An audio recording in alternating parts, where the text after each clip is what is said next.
Greetings, salutations, and welcome to Sportslook, the sports television program for the High Plains of West Texas and Eastern New Mexico.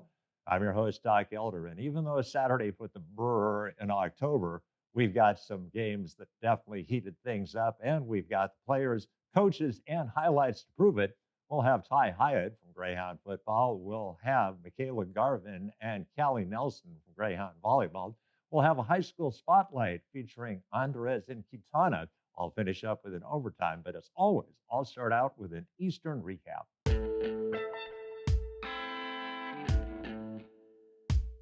Greyhound Baseball started their Fall World Series last weekend. They'll finish up their fall next weekend on October 31st with their Halloween game. Greyhound Soccer lost a heartbreaker on Saturday to Texas A&M International 3-2 in overtime. Greyhound Football played their hearts out, came up a little bit short in the wagon wheel game, 44-24. And congratulations to Greyhound Volleyball. They got their second Lone Star Conference win of the season on Saturday against Oklahoma Christian. Well, that has been your Eastern recap, so we'll clear the set and we'll bring in Ty Hyatt from Greyhound Football right now.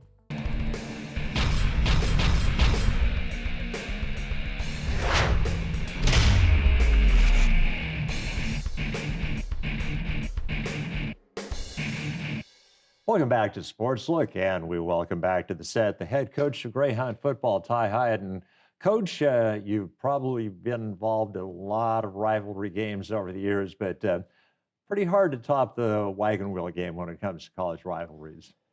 Definitely have really been fortunate to be in some really big games, rivalries, playoffs, all of those type things. And the wagon wheel is definitely, it's one that a lot of people talk about. You know, when I got hired here, is the first game that everyone wants to talk about. And so you do your research and you talk to former coaches and players and community and everything. But then, you know, leading up to that game, all the events and then the game itself and, you know, you see the wagon wheel and everything. And, you know, it's definitely something that I've never been a part of, and we're looking forward on getting it back.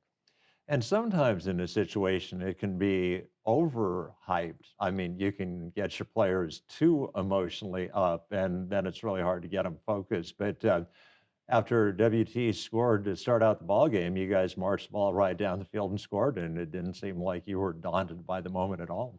No, I don't think we were. And one of the things that we talked about with our coaches and our players is we didn't have a lot of kids in the program that had actually played in a wagon wheel game. And that was one of the things that we had talked about is, like you said, you don't want to get too high, your emotions and those type of things in the game.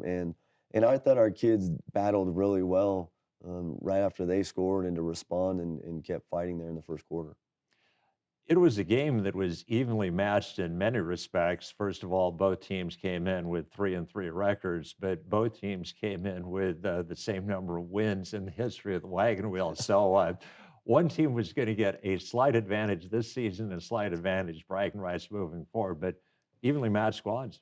No, they were, and I give a lot of credit to West Texas. You know, it is a big rivalry, and I don't think that either program likes each other very much, or either school, but I do think that there's a lot of respect. And I really respect their coaches, their head coach, Hunter Hughes, and their entire program because they've done some tremendous things, and we knew coming into that game that they would be well prepared. And like you said, I thought it was two teams that were both really hungry to be able to get the win. Well, Coach, we don't just have to verbally say this. We've got visual proof. We had a crew out that were filming highlights, and let's cue up the highlight reel and please walk us through it. Yeah.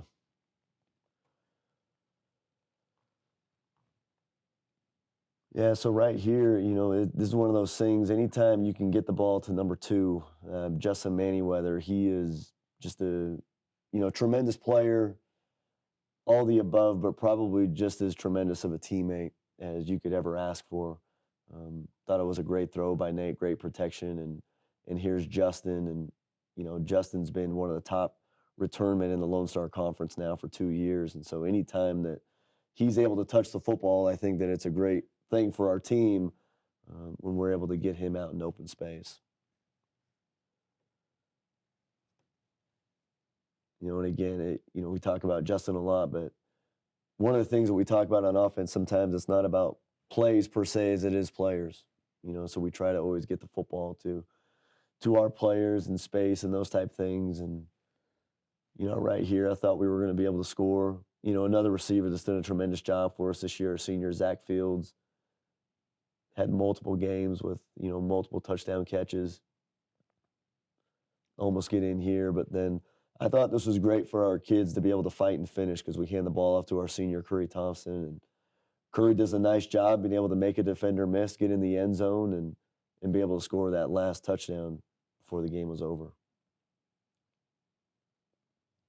And I'll tell you, it's been really tremendous to have Cooper back, being able to kick. He had a really great 40-yard field goal in the game, and really to have him back kicking extra points and field goals for us is really just tremendous. Again, I believe that this was on the first drive of the game, but any and every way we can get the ball to 2, we're going to try and do it. Fighting for extra yards. Yeah. One of the things that we do too is kind of building off of what Eastern is known for is being able to run the quarterback. There's going to be a lot of times where we're going to run Nate or we're going to run Harper and use them within the run game. And I thought that was a great job. And like we talked about before, that was right after WT had scored. So for us to be able to answer that score was good. And looking at their offensive line, I thought that they had some really good players. But I thought that this was one of the turning points, like defensively. I thought we did some great things, being able to slow them down from a team that had scored quite a bit. And again, being able to hit Zach over the middle. And again, I'm really proud of our seniors for being able to step up and make big plays at big times during the game. Another one, Isaiah Tate, been in the program for a couple of years now, but again, just tremendous effort. When it looked like nothing was going to be there for him to be able to we talk about it, make the first man miss and get out. I thought that was tremendous. And one of the players that people are really going to recognize now that he's back healthy is number 23. He comes up here and makes a tackle, Vicente Walker.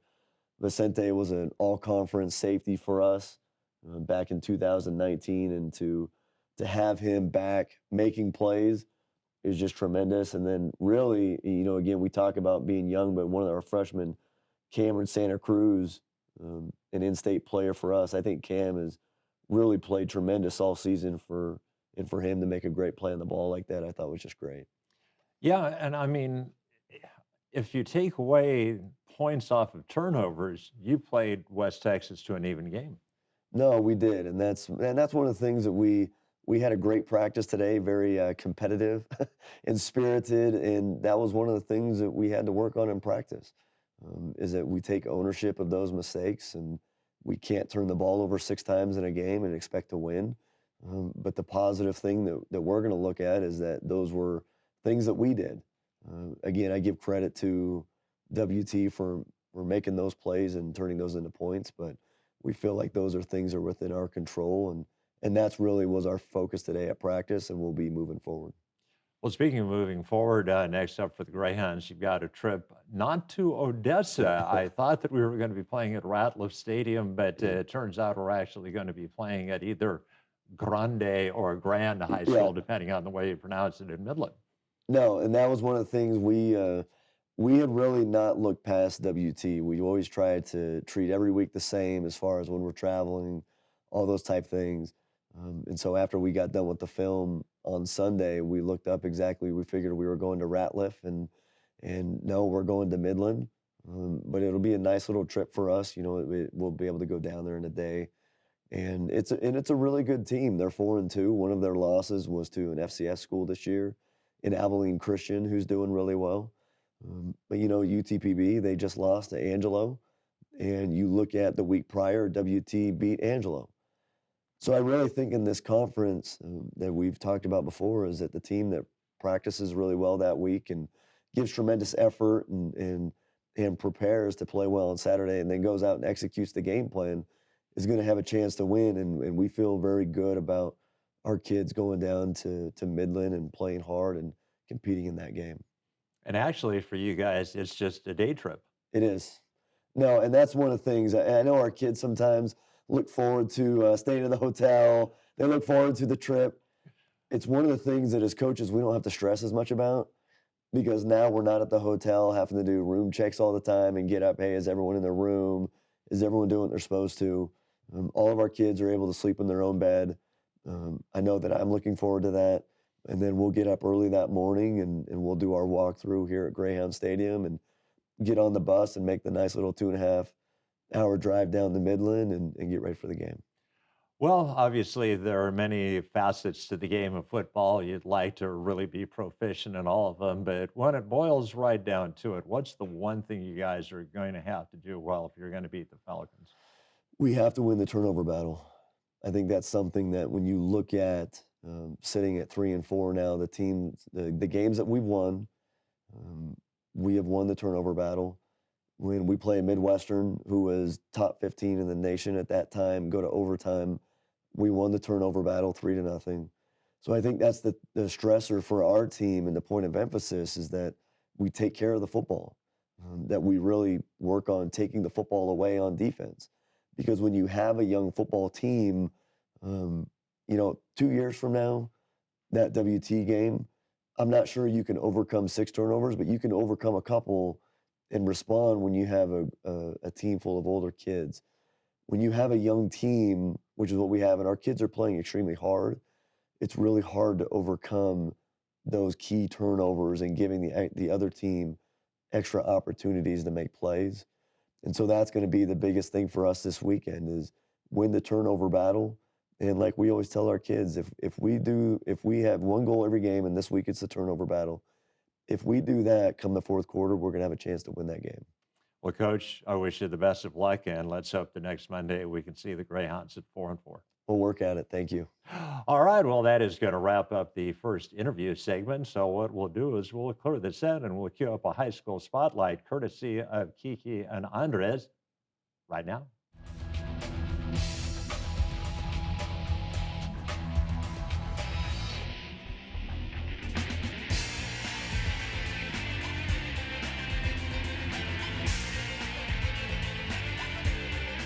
Welcome back to High School Spotlight. I'm your co-host, Kitana Sapinga. And I'm Andres Chavez, and tonight we're going to be bringing you volleyball footage between the Elida Tigers and the Lake Arthur Panthers. It was definitely a competitive match. Both teams battled it out, but ultimately, one team came out on top. So let's go ahead and look at those highlights.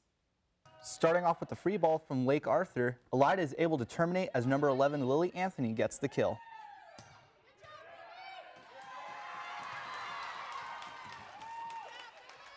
Elida initiates this point and is unable to get the ball back as number 24, Taylor Nelson, sends a free ball out of bounds.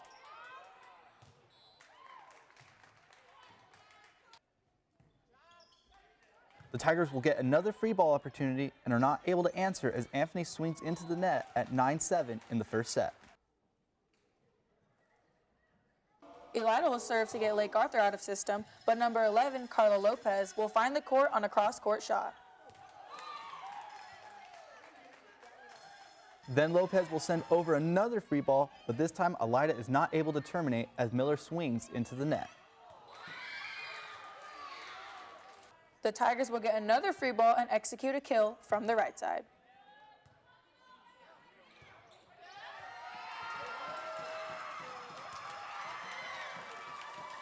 Back to serve is Anthony for the Tigers, and she will end the game on an ace.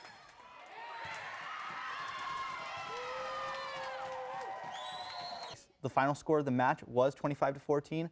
Elida swept Lake Arthur in 3 sets. You know, Kiki, it was a really good match there between Elida and Lake Arthur, especially that second set being 25-22. Yeah, they definitely battled, but it just wasn't enough. That will conclude all the highlights we have for you tonight. But before we pass it back to Doc at the desk, be sure to like us on Facebook, subscribe to our YouTube channel, and follow us on Instagram and Twitter. And as always, I'm Andres Chavez. And I'm Kitana Sapinga, and we'll see you next week.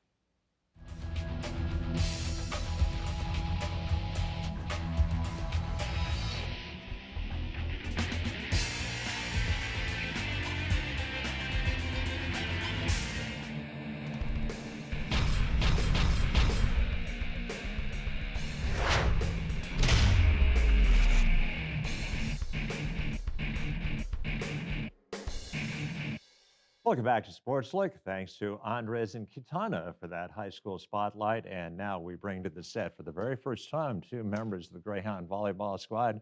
We've got Michaela Garvin, we've got Kelly Nelson, and ladies, welcome to Sportslook. Thank you for Thank you. having us.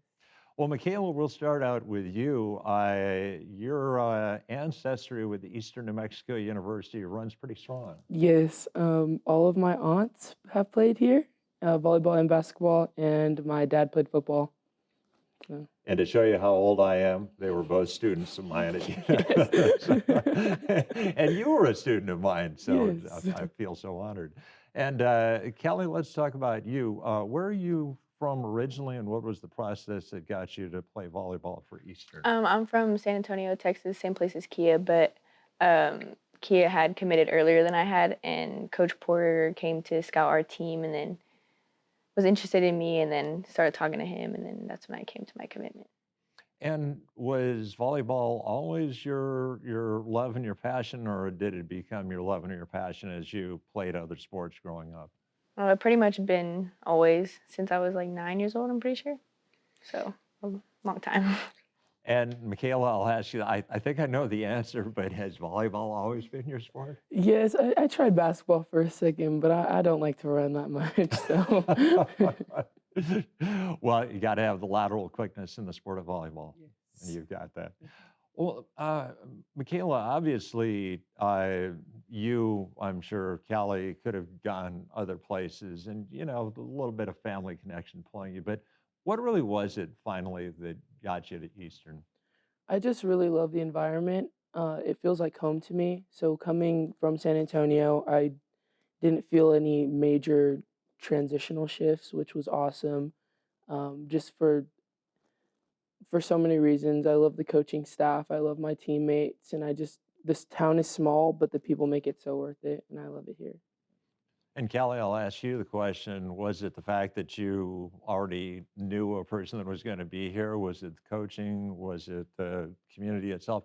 What was really the factor that sealed the deal to get you here? I mean, it made it easier just to know that I knowed somebody that would come here also, but I also love the small town, and then I love the coaching staff. As soon as I met them, I mean, I could tell that they were good coaches. And then I love the girls that I met when I came on my visit. They're all super nice, so I felt welcome. Well, last year obviously was an incredibly difficult year for everybody, but especially for fall athletes such as yourselves, because you didn't get a chance. I mean, I think the only volleyball you played was the inter-squad scrimmage. So, Mikhail, what was it that kept you plugged in and kept you motivated going into this season? I just remembered my younger self, the drive that I had when I was little, the goals I had to get to where I am now, because this has always been a goal to play college volleyball, and I don't want to let my younger self down. So I just keep that in mind, and I keep on trucking, and it hasn't been that hard of a transition. I thought it would be harder with the no volleyball, but yeah. And Callie, I'll ask you the same question. What kept you motivated and plugged in? I think it was mainly the team because every weekend we'd always be doing something together.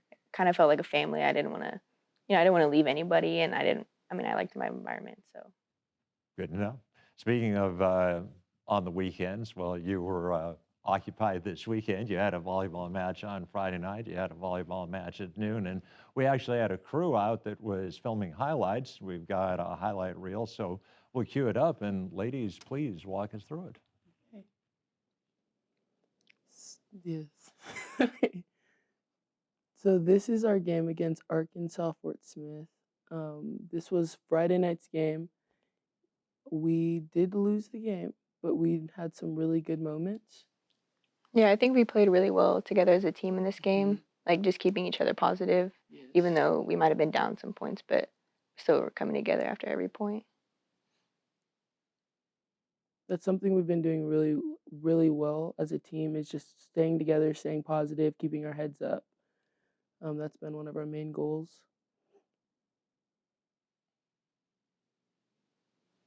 I also think we did good in this game, like talking to each other, letting each other know like what spots were open, when we could tell each other, like when we could tell players were getting frustrated, letting them know like, hey, you can tip here, so that way we could score. Yes, they were really reliant on their outside. So, like, in moments like that, it was really important to shut them down, and that was also super exciting.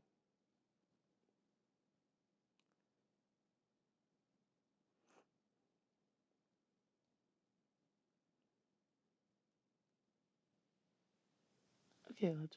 Yeah.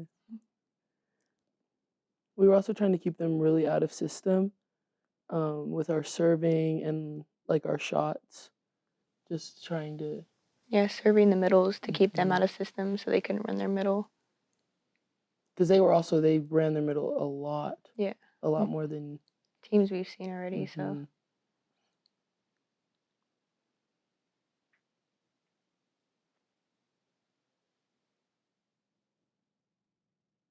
Yeah, really, now that you mention it, those serves were going right in the middle.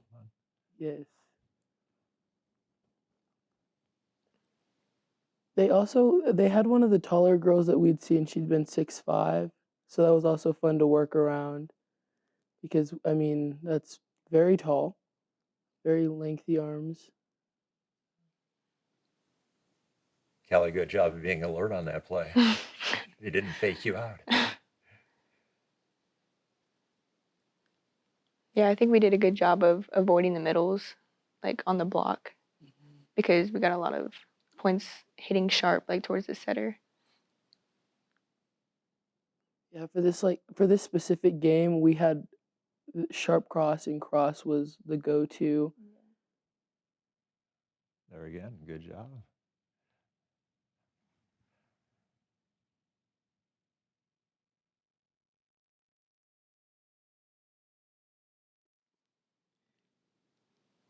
So when you're returning serve, would you rather have a girl who hits the ball hard but pretty much uniform spin, or would you rather hit one that puts a lot of spin on it? Mm, Probably, like, if we're Probably passing it, uniform. probably uniform. Yeah. I feel like when they add the spin to it, it makes it a lot harder. Gotcha. Harder to read, and then Mhm. also like it bounces different off your arm, so if it's the same thing every time, it's easier to adjust to.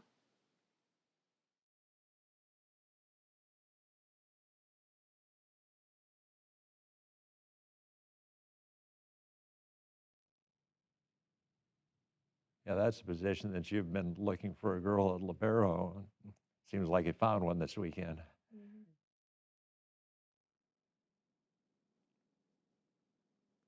See, these block touches were they were so important in this game. So important, especially against the outside.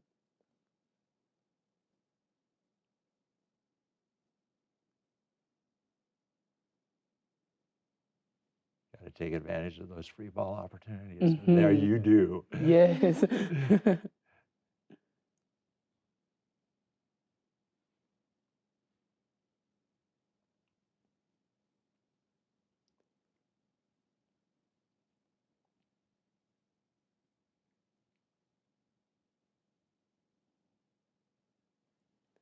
There's that 6'5" outside. I was going to say, Yeah. this is a long rally. Yes. Yeah. But Jasmine Gazin says, enough of this tomfoolery. Yeah, she Let's said end no. this She point. said let's end it, yeah. Well, obviously, Eastern Volleyball a couple of years ago saw a new assistant coach come in, and then lo and behold, Katie becomes the head coach temporarily. I think it's got to be comforting to have somebody who's got that type of experience as your second in command. Mhm. It definitely is. In games, she's so amazing, telling us. She just really keeps us calm and she grounds us when we're panicking. They are constantly checking in on us on the court and making sure we're doing our jobs. And it's really awesome. Well, ladies, obviously, congratulations on your win last Saturday. We wish you the very best of luck moving forward, and let's hope that you make a late season run and make it to the LSC playoffs. Thank you. Thank you. All right, well, that is going to wrap up the interview portion of Sportslook. So what we'll do is we'll clear the set, and I'll finish up with an overtime right now.